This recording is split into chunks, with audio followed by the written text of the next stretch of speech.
Welcome to the Great Detectives of Old Time Radio. In a moment, we're going to bring you this week's episode of yours truly, Johnny Dollar. First, I do want to encourage you, if you're enjoying the podcast, to please follow us using your favorite podcast software. And remember, when making your travel plans, check JohnnyDollarAir.com. JohnnyDollarAir.com is a Priceline affiliate link. So if you book through there, part of the purchase price supports the Great Detectives of Old Time Radio at no additional cost to you. So remember, when making your travel plans, check out JohnnyDollarAir.com first. Now, from November 10th, 1957, here is the Alkali mic matter. Johnny Dollar. It is a joy to me heart to be hearing the voice of me lover boy. Meg McCarthy. Faith, and how could you tell from so far away and so long ago? Now answer me that. Oh, Meg, I'd recognize that soft, dulcet voice of yours anywhere. How are you? Oh, Johnny boy, I've got trouble. And where are you, by the way? Port Hopeful is the name of the place. Port Hopeful, huh? You just can't stay away from the sea and ships and sailing men, can you? And whose leg would you be after trying to pull now? Port Hopeful, Nevada. Nevada? Right out in the middle of the desert. Well, what are you doing there? And why do they call it a port? There were the very same identical things I'll be telling you when you get here. And if you take to my advice, you won't waste no time along the way. There's trouble out here. Insurance troubles. Oh, what company? Western Life and Trust, they call it. The very same identical company that's insured the life of this blessed man what's laying dead at me feet. Dead at your feet? Meg, you don't mean... Just a minute. If you're by way of implicating that I done him in, you're just an evil-minded, suspicious young... Oh, forgive me, sweetheart boy. Huh? Well, you was worried about me, wasn't you? Well, certainly, of course. God love you, but me skirts are clean. Now, will you get moving and come out here? Well, it kind of depends. Oh? Meg. And just what kind of fancy double talking is that supposed to... Oh, no, you don't. What? Get your dirty, filthy, conniving hands off. Meg, what's the matter? Take them bracelets Meg. out of here and you... Meg! Well, I guess I was wrong, Johnny. I guess I am in trouble. Now. I'll grab the first plane.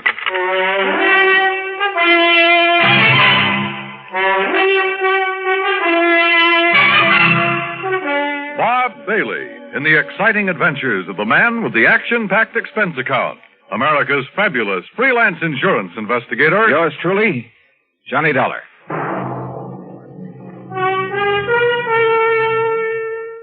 And now Act One of yours truly, Johnny Dollar.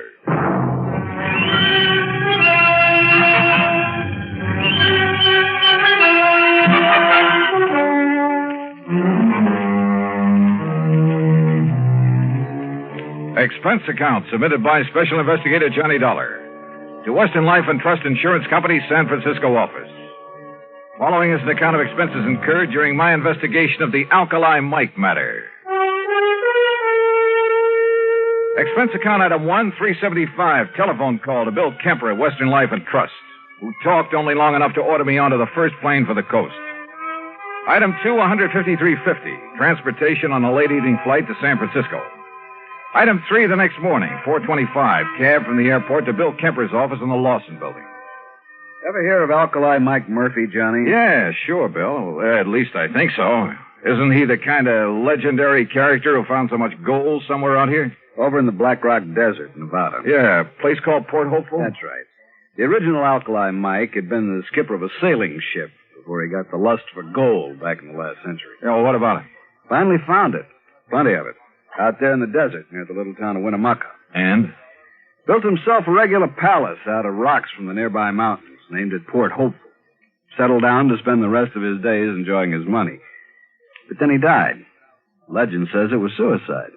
Yeah, well, what's that got to do with you or me or the company? Alkali Mike Murphy, Jr., his son, who spent the last 40 years living there. But now he suddenly died. And how he died affects payoff on the insurance policy we wrote him. Oh, how much? $200,000 straight life. Wow, beneficiaries? 2 nephews, 1 niece, and an old housekeeper, all sharing equally, provided, of course, that one of them didn't help him on his way to the great beyond. And you think maybe one of them did? $50,000 apiece is a lot of money, Johnny. Which one? I'll grant you it's only a hunch. But if I were you, I'd make a pretty careful check on that housekeeper. Meg McCarthy? She's an old... Well, yes, what do you know about this McCarthy woman? Oh, plenty, Bill. Then you think my hunch is right? No. Why? Because if it is, I'll handle this case for nothing. But according to the police over What's there... more, I'll quit the insurance business. Item 4, 1320, cab to the airport, plane fare and incidentals to Reno, Nevada. There I rented a car, that's item 5, and headed north and east on Route 40. After about 165 miles of nothing but sagebrush and cactus, I pulled into the town of Winnemucca. I dropped off my bags at the Motel Winnemucca, then headed for the local police headquarters. I was introduced to a Sergeant Otis Framley. There's no point in driving out to Port Hopeful, Mr. Dollar. We've got the number 1 suspect right here. Picked her up last night. Her? Meg McCarthy? Right. And you suspect her of what? Murder? If she didn't poison old Alkali Mike, I'll eat my shirt. Then you'd better decide right now if you want it baked, boiled, or fried. Where is she? In her cell. Come on. You mean you've got some reason for thinking she didn't do it? I know Meg McCarthy. Yeah, but don't you see she's the only one who was anywhere near him? Besides, look at the motive. Yeah, suppose you tell me about it. Well, she's only been out there at Hopeful taking care of him about 6 months. Yet she gets under the skin of the old codger enough to make him turn over a big hunk of his insurance money. And that takes care of motive, huh? Well, doesn't it? Let's go talk to Meg. Now, look, she's a pretty tough customer when she wants to be, so... Right, she's a pretty tough customer. And if you silly, stupid income-poop start... All right, Meg, take it easy. Oh, take it easy. If you blinking idiom think you can keep a decent, self-respected lady... I said take it easy. And I... Oh, Johnny, darling. Me ever-loving boy. Hi, Meg, you old rascal. Sweetheart, I knowed you'd come to save me out of this horrible place. Yeah, well, that pretty much depends on you, on what you're able to tell me about this whole thing. You bet I'll tell you. Only, Johnny. What's the matter? Sure, I'll tell you. All I know. And it'll be the honest truth, Johnny boy. But don't you see? The only evidence I can give is enough to hang me. Meg. Oh, Johnny, I need your help. I need it bad.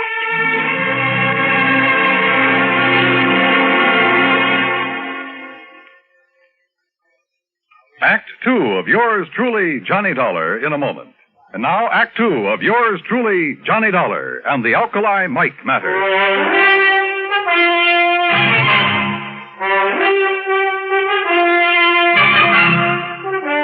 The sergeant left Meg McCarthy and me alone there at the jail in Winnemucca, Nevada.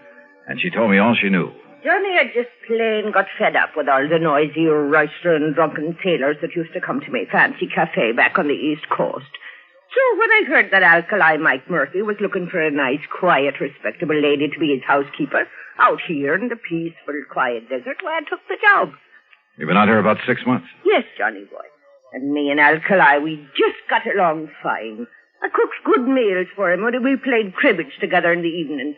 And it got me a real bang out of keeping that old palace of his all neat and tidy for him. Yeah, sure. But now, Meg, I understand he named you as a beneficiary of his big insurance policy. I told him I didn't want it. And besides, I have plenty of money of me own from selling out me cafe back east. Do you know the other beneficiaries? Huh? Do I know them? Them nephews and that niece. Just hanging around waiting for him to die these last 20 years. That's all they've been doing. Except maybe Edgar. Edgar? Edgar Murphy, the oldest nevy, the nice one. He has a fine job over to the bank in Lovelock. Uh-huh. And the others? Margaret! Oh, she's a disgrace to me fine old name. Playing around with every Tom, Dick, and Henry she can get her hands on. Looking for the one with the most money so she can snag him and live the easy life. Where is she? It's for Danny. Well, he's another no-con. Spends all his time horsing around and gambling. Where are they now? After Port Hopeful, where else? Each of them trying to chisel the others out of all the fine furniture and old silverware and lovely china. You know, when the estate gets settled. The sneaky, snivelling... All right, Meg, all right. If I'm going to try to help you, there are some things I have to know. I'll tell you everything, Johnny boy. How did Alkali Mike die? Poison, the doctor said it was. In something that he ate. And who could have given it to him? There's the trouble, darling. Huh? I was the only one with him. I was the only one ever touched his food. Could it have been poisoned before it was brought into the house? No, never. Everything I bought for him and me come from the markets right here in Winnemucca. Besides Johnny, I always had the same things he did. Even the day he died? Yes. Even that same fateful morning. Well, did the doctor say what the poison was? Yes. Quinititani. Quintanogen? Yes, that was it. Sulfur or something. Quintanogen sulfonate? Yes, it turns to sulfonate. Now, that's strange. Because if I remember correctly, that's related to one of the old Indian arrow poisons. Ah, but Johnny, there ain't been no Indians around here for years. At least the wild ones. Look, Meg, I want to go out to that so-called palace, Port Hopeful, but I want you with me. Well, of course, lover. Only how can I get out of this jail? Let me worry about that. It took the help of a local attorney that set him $500, but I managed to get Meg out of the clink, as long as Sergeant Framley stayed with us, that is. We headed out across the desert over a road that should have been traveled only by jeep. And finally, after about 60 miles of it, we came into a bare, rocky valley. And there in the middle of it sat the palace, Port Hopeful. Only it should have been called Port Hopeless. Ain't it a beautiful spot, Johnny boy? It was an atrocity, a huge, rambling jumble of native stone badly cemented together. There were almost as many doors sagging on their hinges as there were windows, as though the whole place had been put together one room at a time. Windows were set in at cockeyed angles, and most of them were dirty. 3 fairly new cars were parked out in front. Yeah, the relatives, Dollar. They've been here ever since the old coot died, like a bunch of buzzards, vultures. Yeah, I know what you mean. Well, come on, let's go in. Yes, and see how they've messed up our lovely palace whilst I've been languishing myself away in that hoose car. Hey, look, Sergeant, if old Alkali was murdered. Of course he was. How else would he get that poison? Well, how about these relatives? That's what I've been trying to tell these harebrained. All right, Meg, please. These bird-tailed idioms around here seem to think I'm the only one. Meg, shut up. Yes, dearie. You know I loved you when you talked to me like that. Just like my dear departed husband, God. Yes, all right. Well, what about it, Sergeant? Oh, you mean his own kin? No, Mr. Dollar. People out here in this part of the country have too much respect for their own kin. Even when there's a lot of money involved? Yes, I even go so far What do as you mean, Sergeant, bringing that killer back here? Well, it's this way, Edgar. Yes, Sergeant, how dare you? Now, look, it's all perfectly legal. Legal? This woman killed our uncle. Now, look, will you? Mr. Dollar here is an insurance investigator. Johnny Dollar? That's right. Oh, I've heard about you. Well, I haven't. I'm Margie. And believe me, Edgar, everything will be all right with him here. Won't it, Johnny? Will it? I'm sure it will. Well, we'll see. You want to come in? What do you mean, do we want to come in? You think we're going to stand out here on our feet all day? Why don't you drop dead? Oh, blatterscotch. All right, Meg, come on. Sit down, Johnny. Here. Yeah. Incidentally, where's the other nephew? Danny? I'm Danny Murphy, Dollar, and I agree with Ed. You've got no business bringing that old witch that murdered our uncle back into this house. Oh, that's so? She had no business ever being here. Chiseled her way into his affection so she could cut in on whatever dough he'd leave. And then to make sure he'd leave it in a hurry, she knocked him off. Uh-huh. Wouldn't that same reason make all 3 of you want to see him out of the way? Now, just a minute. Just take it easy, Danny. Well, what do you mean, take it easy? He's practically accusing us of killing Alkali. If the shoe fits, Danny boy. Why, you dirty... You lay one hand on Johnny Dollar and I'll tear your eyes out from limb to limb. Okay, Meg. Meg! Yes, darling. Mr. Dollar's right, Danny. Margie, and you know it. You know it as well as I do. Sure, we wanted him gone. We wanted his money, that insurance. If Danny here hadn't talked him into that insurance, we wouldn't even have that to look forward to. Well, can you blame us, Johnny, for not wanting her to share it? But she will. Unless you can prove she killed your uncle. Well, what's she ever done, knowing him for only a few months, to make her deserve a share? Margie, I suspect Meg is the only one who showed your uncle any kind of care and consideration in years. Well, what did you expect of us? Mr. Dollar's right. Why kid about it? Heaven knows she deserves his money as much as any of us, whether we like it or not. The fact remains, Dollar, somebody killed our uncle. And you've all carefully made sure that Meg would be suspect. Well, Yes. Johnny. Look, I'm going to play a hunch that maybe he wasn't murdered at all. But the evidence, Dollar. What evidence, Sergeant? He was poisoned. Yeah. All right, we'll accept that. But I'm still going to play that hunch.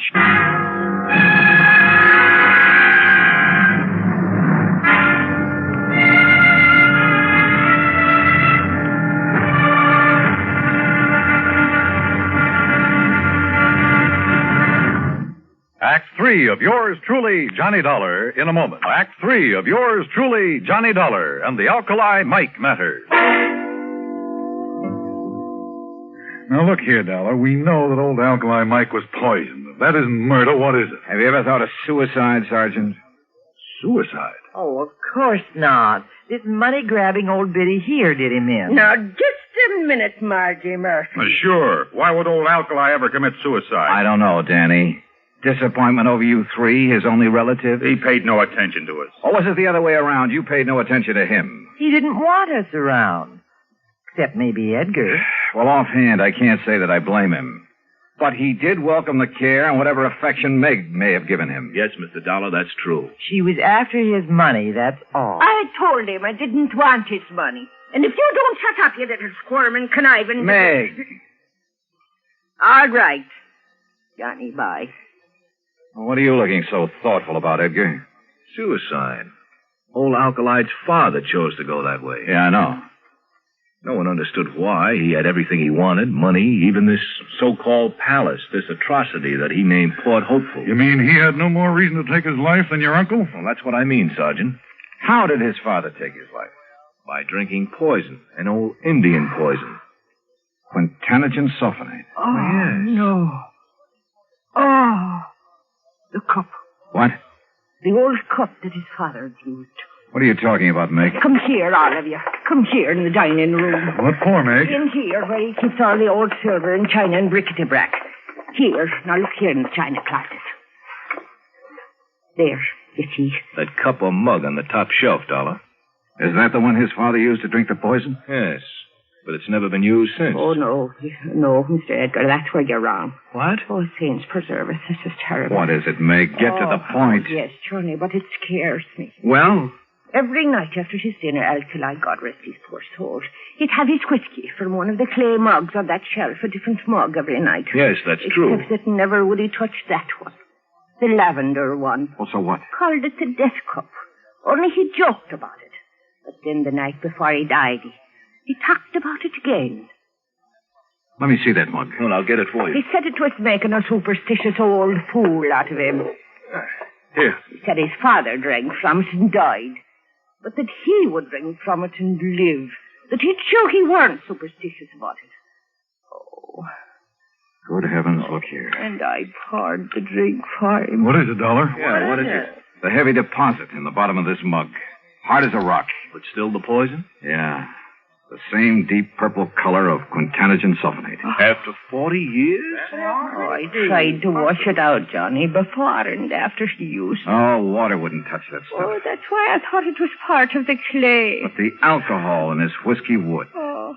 It released enough of that poison to kill him. Oh, if only I'd have known.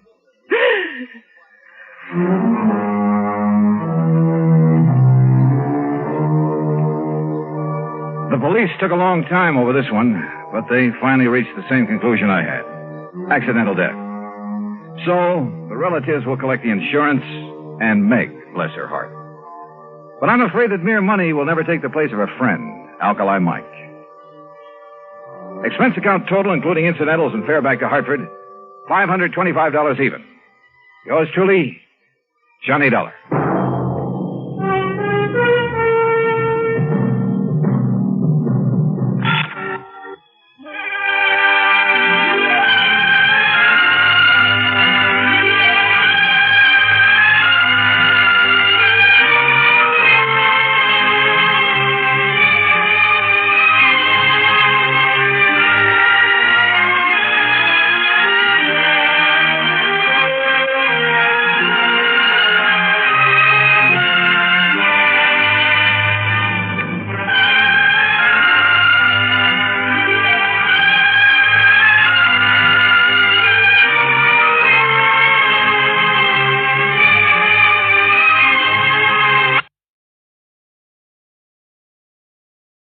Welcome back. I've heard this cited as a remake of the serial The Indestructible Mike Matter. And while the idea of Alkali, Mike's father's name, might have been inspired by that incident, it's obvious he's not that same person or based on that. The whole structure of the story does seem a bit off.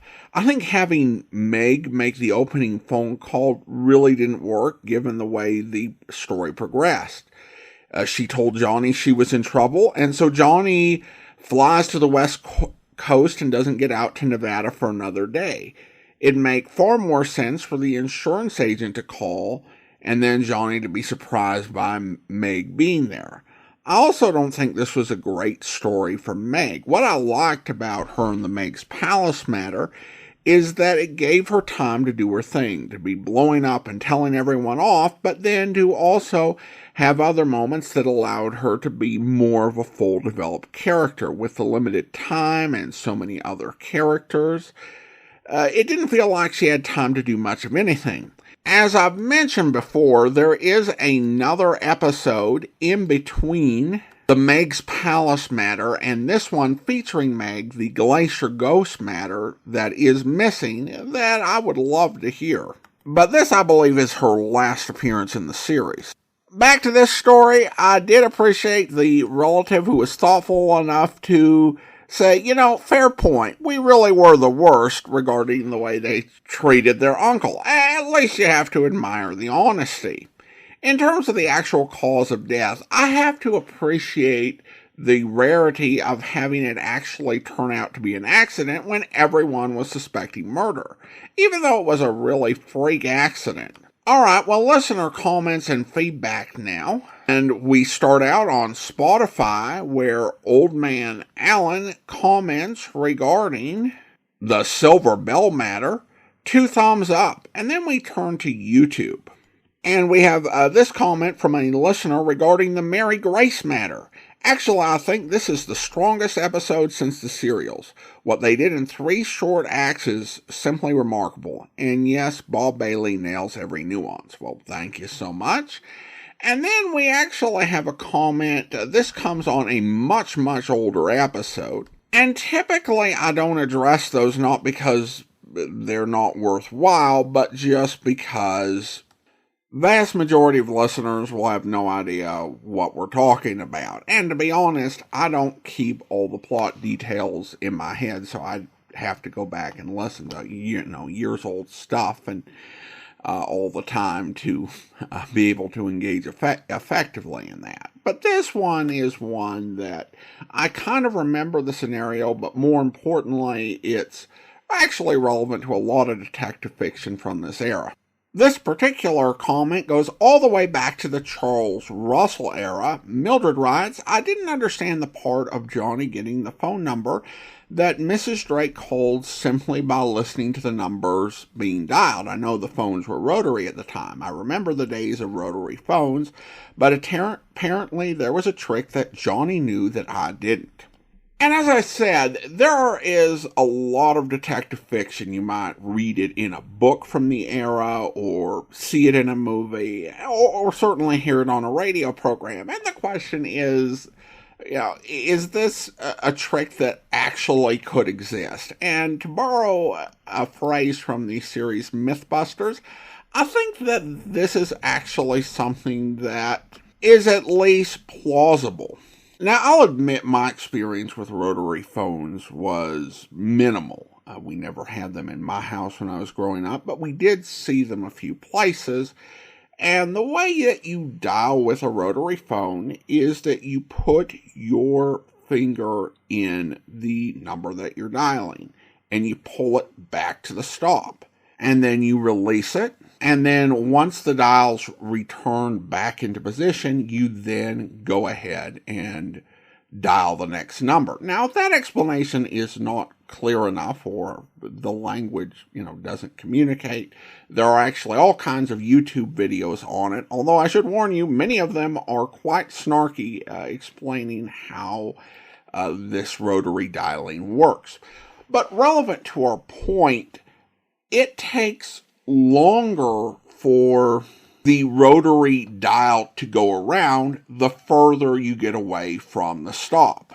And let me go ahead and we'll play an audio clip. This comes from a YouTuber who did a very helpful video, a YouTube channel, My Compass TV, where this person dialed every number on the rotary dial for people to use for sound effects. And we're going to go ahead and we will play you what a 1 sounds like, followed by a 0, because the order on the rotary dials goes from 1 to 9, and then 0 is the last number on the dial.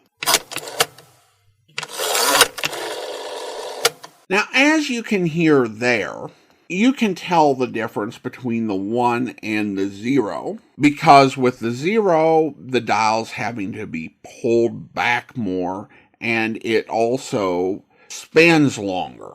But as I said, that's on kind of the extreme end of the dial. How easy would it be to tell numbers that are very close together, like, say, 8 and 9 or 2 and 3? That's a bit more of a precise measurement. I tend to think that sort of thing is plausible, though. It might require some specialized sense of hearing, and those sort of things exist, but I think it may also be something that people could learn by observation, particularly if you're in a profession where you might find this an important skill. And keep in mind that this is something that people would observe not just overhearing phone calls, but as they made their own phone calls. So, yes, there is a difference in the sound of dialing each particular number. And I think certain people could learn it through various practices or observation. But I have to admit that it's not necessarily the most useful tool in a detective's toolkit. I mean, you have to get close enough to them to be able to hear the sound the dial's making. And it's got to be relevant to the case. I mean, how often is that actually going to happen? And of course, you would hate to be that one detective who decided, I've got to learn this. This is a really important skill. And you spent years applying yourself and you got it all figured out. And then people switched over to touch-tone dialing. All right, well, now it is time to thank our Patreon supporter of the day, and I want to go ahead and thank George, Patreon supporter since November 2016, currently supporting the podcast at the rookie level of $2 or more per month. Thank you so much for your support, George.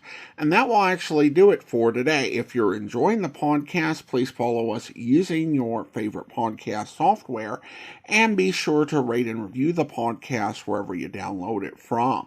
We'll be back next Friday with another episode of yours truly, Johnny Dollar, but join us back here tomorrow for Dragnet, where... That's not the reason I'm here, though. I'm not a one-man moral squad. I'm not the type makes a habit of buying obscene photographs of young girls, either. Yes, sir, we understand. And I bought this picture from that bartender because I know the young girl in it. She's the daughter of one of my neighbors back home in Minnesota.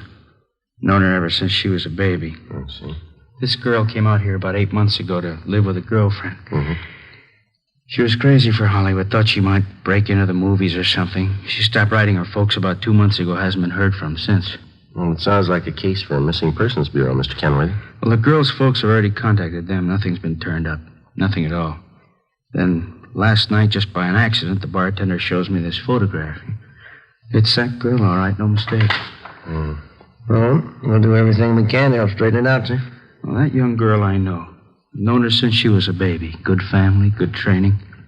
She never would have posed for a photograph like this. Rotten filth. She's just not the type, that's all. Yes, sir, we understand. What was this young girl's name, Mr. Kenworthy? Lois Brewster, that's her real name. When she wrote her folks, she was using another name while she was out here. Thought it might help her movie chances. Drake, I think that's what it was. Linda Drake? Yeah, that's right. About 5'4", 115 pounds, dark hair, dark eyes? That's right. Yeah. You know where she is? Oh, yeah, we do. We had her case called to our attention. Where is she? Is she all right? No, sir. She's dead. I hope you'll be with us then. In the meantime, send your comments to box13@greatdetectives.net. Follow us on Twitter at Radio Detectives and check us out on Instagram, instagram.com/Great Detectives. From Boise, Idaho, this is your host, Adam Graham, signing off.